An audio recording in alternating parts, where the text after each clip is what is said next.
बाजी धीरे बोलिए ना, यहाँ दारू बंद है ना।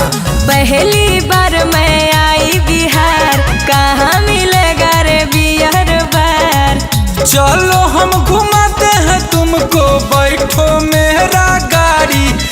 देहात होगे छौरी पिलैबौ तार वाला तारी। देहात होगे छौरी पिलैबौ खजूर वाला तारी। देहात होगे छौरी तार वाला तारी, खजूर वाला तारी।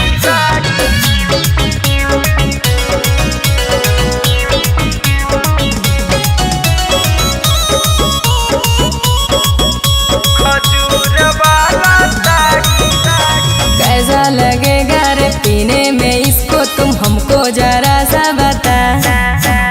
इसके ऊपर से खाने वाला कुछ तो बाहर से दो ना मंगा।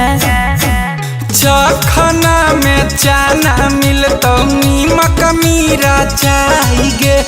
पी के छौरी मस्त हो जाइमी, देहिया जैतौ मोटाई गे। और नासा जब लागेगा तो देना नहीं गारी।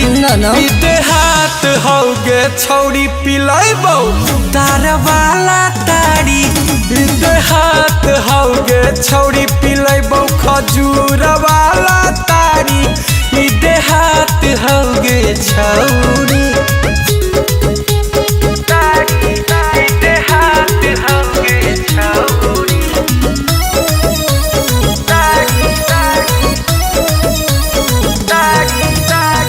लेंगे ज्यादा बदलेगा इरादा, तो मन जाएगा तेरा डोल।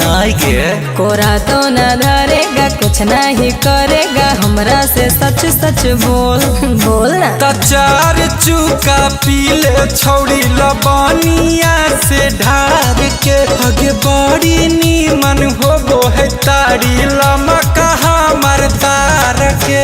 गुंजन रोशन मारू सुभाष को समझो नया नारी। देहात होगे छौरी पिलैबौ तार वाला तारी।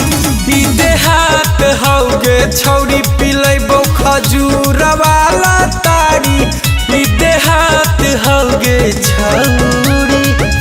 अरे जो भी कहो, मजा आ गया।